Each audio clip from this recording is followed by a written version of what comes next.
Hey, this is Kathy from Up to Date Interiors. Today I'm going to show you how to make DIY clay egg ornaments for an Easter tree, like this one right here.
Hey, thanks for stopping by today. I hope you enjoyed that tutorial for DIY clay Easter eggs. I'm going to drop the post link below.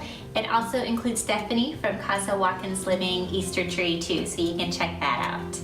We'll see you tomorrow for more of a very global Easter, and make sure you hit like and subscribe if you enjoy this. We'd like to see you around. Thanks.